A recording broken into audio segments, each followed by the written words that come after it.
बिस्मिल्लाहिर्रहमानिर्रहीम। शुरू करता हूँ अल्लाह के पाक नाम से जो बहुत बड़ा मेहरबान नहायत रहने वाला है। दोस्तों, बहनों, भाइयों, बुजुर्गों, अस्सलाम वालेकुम वरहमतुल्लाहि वबरकातुहू। तारीख इस्लाम के हमारे इस चैनल में हम महमूद गजनवी से लेकर जलालुद्दीन अकबर तक की सीरियल में शहाबुद्दीन गौरी की दास्तान को बयान कर रहे हैं। आज उसकी 90 नंबर किस्त है जिसमें आपको हम खुशामदीद कहते हैं। तो हम पिछली किस्त जो है 99 नंबर में बयान कर रहे थे रामदास और कुमार देवी की। कुमार देवी वहां से उनके जंगल से भाग चुकी थी। वो जब भाग गई वो कहीं दूर चलती हुई कहीं आगे चली गई थी। तो दोस्तों, जो दूसरा मामला भी हो सकता है कि वो सीधी दरिया के वस्ती हिस्से की तरफ गई हो और वहां डूबकर इसने खुदकशी कर ली हो। यहां तक कहने के बाद संग्राम रुका, फिर अपनी गुफ्तगू को आगे बढ़ाता हुआ वो कह रहा था, देवदास मेरे भाई, इसने बज़ाहिर तुमसे अपनी खुशी और रजामंदी से शादी करने का ऐलान किया था, लेकिन वो तुमसे मोहलत चाहती थी। 2 दिन की इसने मोहलत मांगी थी और 2 दिन की मोहलत के दौरान देख लो इसने अपना काम कर दिखाया, भाग गई। अब अगर तू वो दरिया में कूद कर मरी है तो इसका तो कोई हल ही नहीं है। इस किस्से को तो दफा करो। अब एक बात हमारे सामने बाकी रह जाती है, वो ये कि दरिया के किनारे किनारे जुनूब की तरफ जाते हैं, दरिया के ऊंचे और कटे फटे साहिल तक इसके पांव के निशानात देखते हैं। अगर वहां भी इसके पांव के निशानात ना हुए तो फिर लाजिम है कि वो खुदकशी कर गई है, डूब मरी है। अब हम जनूब की तरफ जाते हैं। देवदास मुंह से कुछ न बोला, चुपचाप संग्राम के साथ हो लिया। रामदास भी इनके साथ साथ था। कुछ देर तक वो जनूब की तरफ चलते रहे, यहां तक कि दरिया के किनारे किनारे बुलंद हो गए और किनारों के साथ पानी इतना गहरा था कि इसके अंदर चलना मुश्किल था। वहां वो किनारों के साथ साथ चंद कदम आगे तक कुमार देवी के पांव के निशानात ढूंढते रहे, लेकिन वहां इन्हें कुछ भी न मिला। एक जगह जहां किनारा बहुत बुलंद था, संग्राम खड़ा हो गया और देवदास को मुखातब करके कहने लगा, देवदास वो जनूब की तरफ नहीं आई, ना ही वो दरिया के किनारे किनारे सफर करते हुए कहीं छुपी है। गालिब का इम्कान यही कि वो दरिया में डूबकर खुदकशी कर गई है। संग्राम जब खामोश हुआ तब अपने खदशात का इजहार करते हुए देवदास कहने लगा, ऐसा हो सकता है वो ना ही डूब कर मरी हो, यह भी तो मुमकिन है कि वो अच्छी तैराक की हो, दरिया को तैर कर दूसरे किनारे की तरफ चली गई हो। ये जो सामने माही गिरोह की बस्ती या आसपास कहीं और इसने पनाह ले ली हो। संग्राम मुस्कुराया और कहने लगा, अगर इसने माहीगारों की बस्ती में पनाह ली होती अब तक हमें कोई ना कोई बता कर, और वो भाग कर पनाह ले गई है, इसलिए कि वो सारे मल्लाह हमारे जानने वाले हैं और फिर इनका ठाकर बहुत अच्छा इंसान है। बाबा के अलावा मेरे साथ भी उसके बेहतरीन तल्लुकात है। फिर वो ऐसा शख्स है कि इसकी इस किस्म के बखेड़ों में पड़ने से वो दूर रहता है। अगर तुम्हें इत्मीनान चाहते हो तो वहां जाकर भी बात कर लेते हैं। इसके बाद वो शुमाल की तरफ गया। एक जगह संग्राम रुक गया। दूसरे किनारे माही गिरोह की कश्तियां खड़ी थी। ऊंची आवाज में इन्हें पुकारते हुए संग्राम ने अपनी तरफ एक कश्ती भेजने के लिए कहा। जवाब में एक कश्ती बड़ी तेजी से इनकी तरफ आई। कश्ती का मल्लाह जब कश्ती लेकर आया तो संग्राम इस कश्ती में बैठते हुए कहने लगा, जरा हम तीनों को अपने ठाकर भगवान दास के पास लेकर चलो। संग्राम के साथ साथ देवदास और रामदास भी कश्ती में सवार होकर बैठ गए।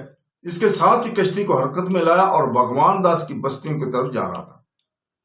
दूसरी तरफ दरियाए सरस्वती के दाएं किनारे किनारे इसके साथ जो माही गिरोह की कश्तियां खड़ी थी, इनके अंदर इस वक्त भगवान दास भी अपनी बीवी और बेटी के साथ बैठा हुआ था, इसलिए कि इस वक्त सारे माहीगीर अपने अपनी कश्तियों को हरकत करते हुए दरिया के वस्ती हिस्से की तरफ जाने के लिए तैयार थे, ताकि वहां जाल जाकर डालें और मछलियां पकड़ने के लिए कांटे लगी लंबी लंबी रस्सियां फैला सके। भगवान दास ने भी संग्राम के साथ रामदास और देवदास को अपनी तरफ आते हुए देख लिया था।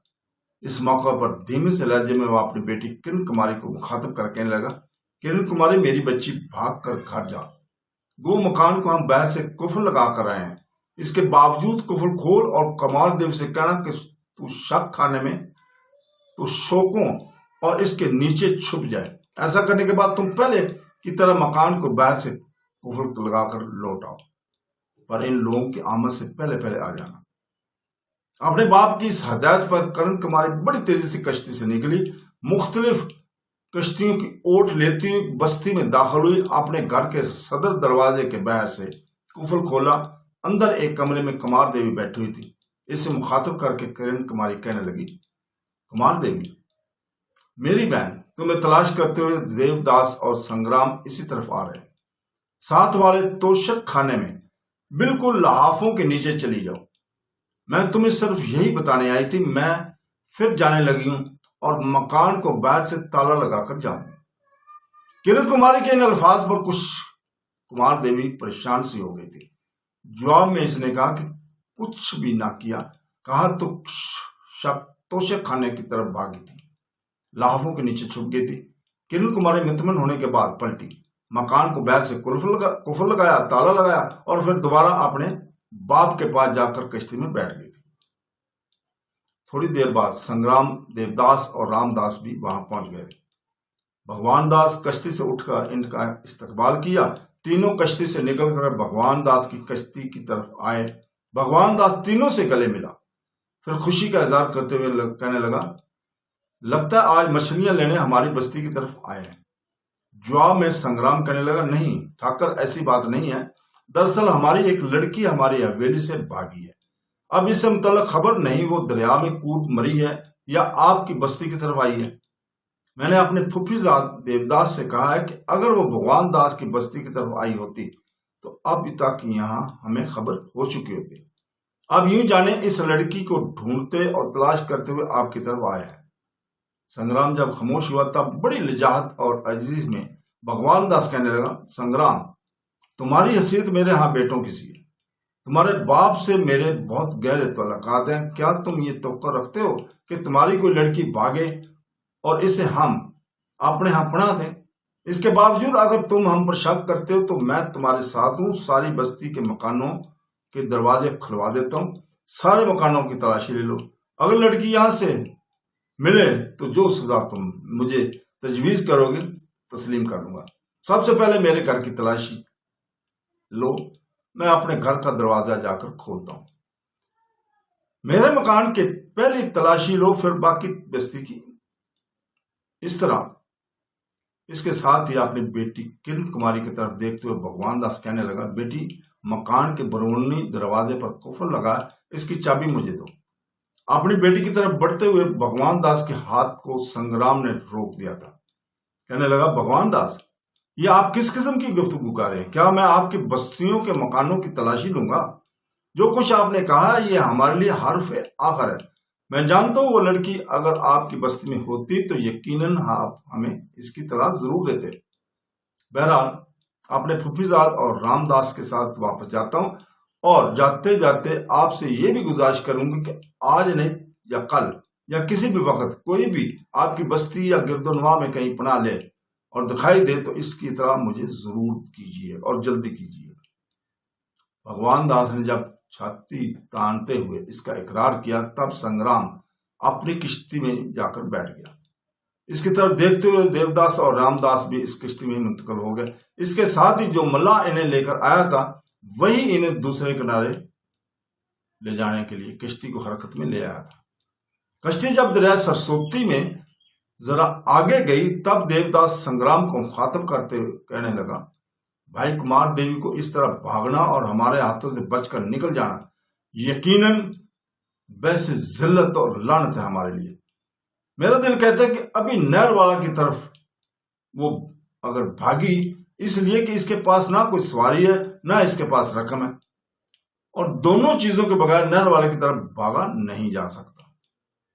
मेरा दिल कहता है कि वो यहाँ इन्हीं इलाकों में कहीं छुपी बैठी है। कहीं ऐसा तो नहीं है कि हमारे आदमी में से कोई इसका साथ दे रहा हो और भागने में इसकी मदद की हो।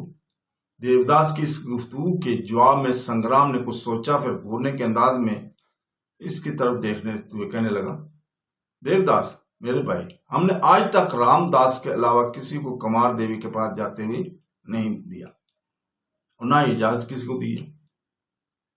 और रामदास वो शख्स है जिस पर मुकम्मल तौर पर भरोसा और एतमाद किया जा सकता है।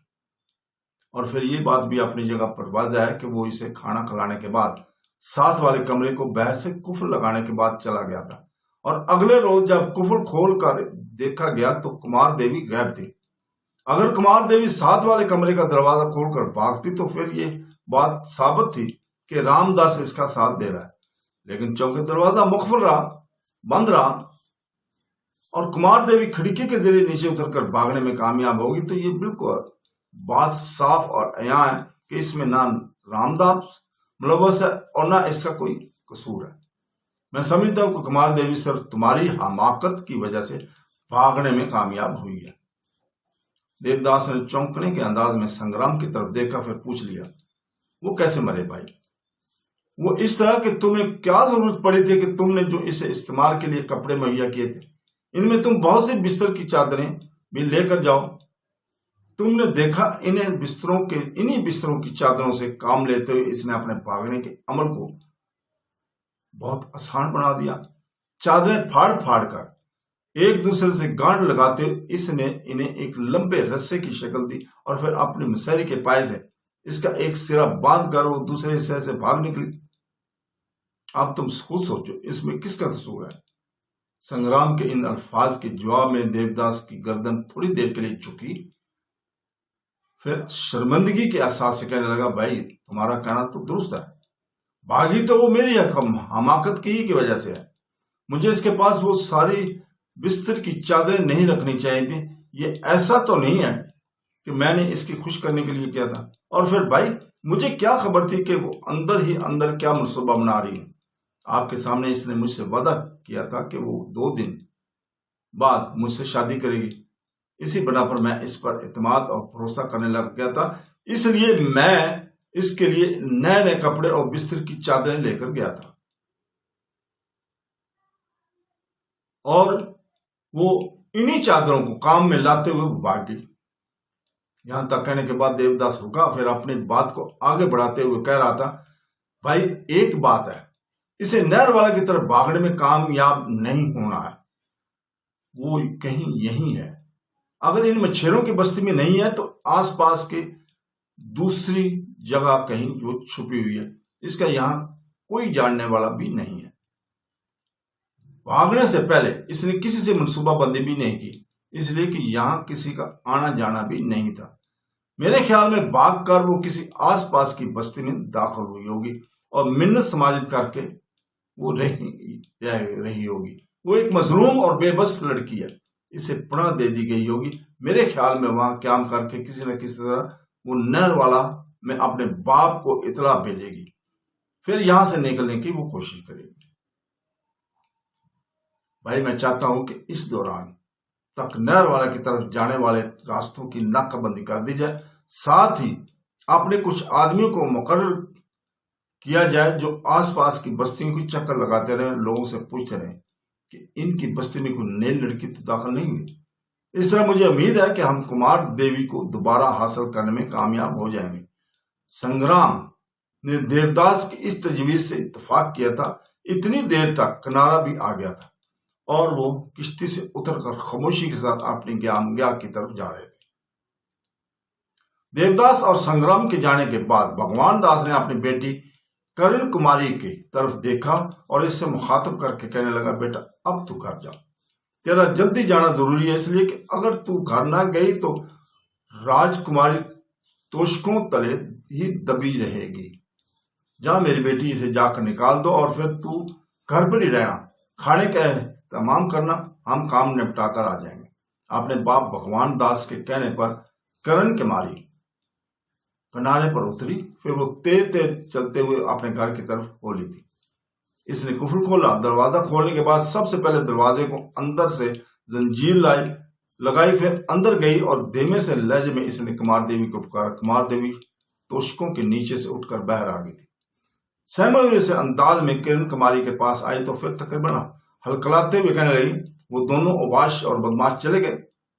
किरण कुमारी आगे बढ़ी, बड़े प्यारे अंदाज में इसने कुमार देवी को अपने साथ लपटा लिया। फिर कहने लगी, मेरी अजीज बहन, तू इतनी परेशान और फिक्रमंद क्यों है? जब तक तू यहाँ है हमारे यहाँ बिल्कुल महफूज रहेगी। बाबा से गुफ्तगू करने के बाद वो वापस चले गए हैं, इसलिए कि बाबा ने इन्हें पूरी तरह मुतमिन कर दिया था। राजकुमारी हमारी बस्ती में आई ही नहीं। ये भी वादा किया गया कि अगर किसी मौका पर राजकुमारी ने इधर का रुख किया तो इन्हें बकायदा इतला कर दी जाएगी। यहां तक कहने के बाद किरण कुमारी जब खामोश हुई तो इसने देखा कि कुमार देवी की गर्दन झुकी हुई थी, कुछ सोच रही थी। कुमार देवी ने इसे उसके दोनों शानों से पकड़कर हल्का सा झटका देते हुए पूछ लिया, अब मेरी बहन कहाँ खो गई है? कुमार देवी बड़ी संजीदा, गमजदा और मालूम सी थी। कहने लगी, किरण कुमारी, तुम्हारे बाप आज आए तो इनसे मैं एक इंतहाई अहम मौजू पर गुफ्तगू करूंगी। तुम लोगों ने जो मुझे अपने यहाँ पनाह दी है, कभी मौका मिले तो इस एहसान का बदला बेहतर अंदाज में चुकाऊंगी। और इससे आगे कुमार देवी कुछ न कह सकी, इसलिए कि किरण कुमारी ने इसके मुंह पर हाथ रख दिया। कहने लगी, बदला चुकाने की बात बाद में करना, पहले यह बताओ कि बाबा से तुम किस मौजू पर बात करना चाहती? कुमार देवी ने गौर से लम्हा भर के लिए किरण कुमारी की तरफ देखा। फिर दुख भरे अंदाज में वो कह रही थी, किरण कुमारी, तुम मुझे बहन कहती हो, बहन की हैसियत से मैं कोई बात तुमसे छुपाऊंगी नहीं। बात यह है कि मैं इन जालमों और अवबाशों के जंगल से भाग तो आई हूं यहाँ, ये मेरी खुशबख्ती है, यहाँ मुझे पनाह मिल गई है। अब ये रामदास और इसका मामू जाद संग्राम दोनों छटे हुए बाश हैं। मेरे ख्याल में वो इर्द गिर्द सारे इलाके और रास्तों पर अपने आदमी मुकर्रर कर देंगे ताकि मैं भाग ना सकूं, और वो हर सूरत में मुझे पकड़ने की कोशिश करेंगे। लिहाजा इन दिनों मेरा यहां से निकलना और कहीं रवाना होना इंतहाई खतरनाक होगा। मैं तुम्हारे बाबा से यही बात करना चाहती हूँ कि मुझे चंद हफ्ते यहीं अपने हाल क़यामत करने दे। इसी दौरान हो सकता है हालात मेरे हक में पलटा खा जाए और मेरे यहाँ से निकलने का कोई बहाना मिल जाए।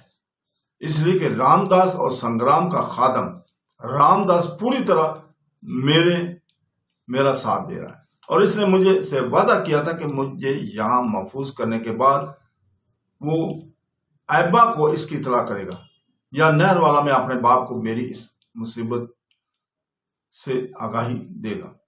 कुमार देवी जब खामोश हुई तब घूरने के अंदाज में किरण कुमारी कुछ देर तक इसकी तरफ देखती रही।